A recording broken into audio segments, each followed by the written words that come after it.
हमें एक हल निकालना है और बैठ के ही निकाला जा सकता है। हल है क्या?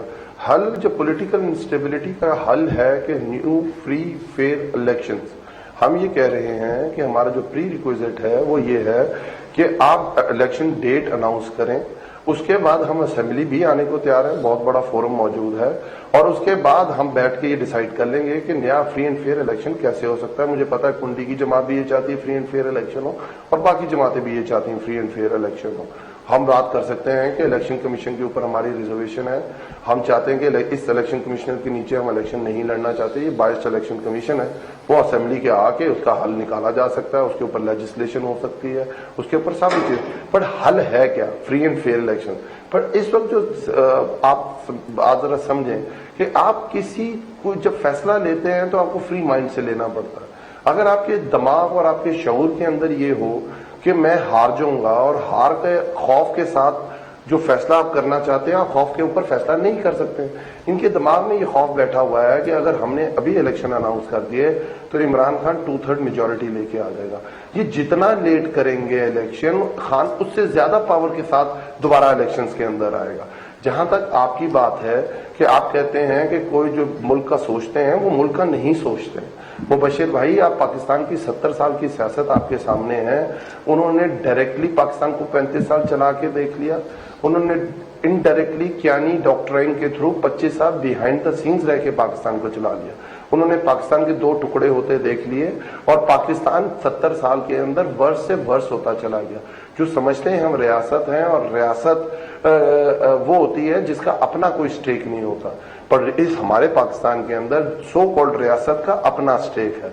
जो कुंडी बात कर रहा था, बिल्कुल ठीक बात कर रहा था कि तमाम स्टेक होल्डर्स को एक प्लेटफॉर्म पे बैठना पड़ेगा, और वो बैठ के पाकिस्तान का सोच के फैसला करेंगे, अपना सोच के फैसला नहीं करेंगे।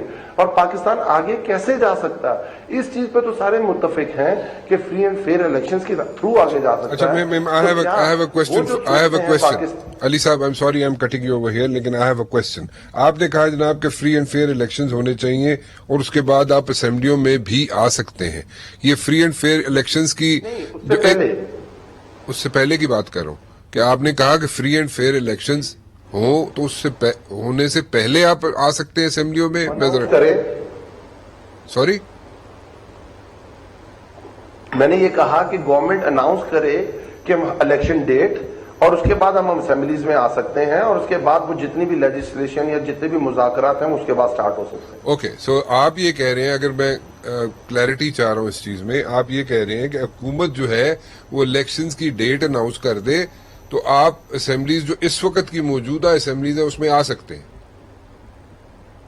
जी बिल्कुल, उसके अंदर आ सकते हैं। और उसके ऊपर किन बातों के ऊपर आएंगे हम ये होंगे कि इलेक्शन कमीशन का जो रोल है, इलेक्शन हम समझते हैं चीफ इलेक्शन कमिश्नर बायस्ड है, जो उन्होंने पिछले फैसले किए हैं पिछले 2 साल के अंदर, वो टोटली तहरीके इंसाफ को टारगेट करके किए हैं 17 जुलाई तक। और हम चाहते हैं कि इस चीफ इलेक्शन कमीशन के लिए इलेक्शन फ्री एंड फेयर नहीं हो सकते। हम बाकी पार्टीज के साथ बैठ के उसके ऊपर लेजिस्लेशन कर सकते हैं, किस तरह उनकी मुद्दत को हम कम कर सकते हैं, किस तरह नया चीफ इलेक्शन कमिश्नर लग सकता है, किस तरह पाकिस्तान के अंदर एक फ्री एंड फेयर इलेक्शन हो। अली साहब, आप बहुत बड़ी बात कर रहे हैं कि अगर हुकूमत इस वक्त, कुंडी साहब, अली साहब की बात आपने सुन ली कि जनाब अगर आप हुकूमत जो है इस वक्त इलेक्शंस की डेट अनाउंस कर देते हैं, तो इस वक्त की मौजूदा असेंबलीज जो है उसमें पीटीआई वापस आ सकती है और वहां पे आके चीजें सॉर्ट आउट कर सकती है।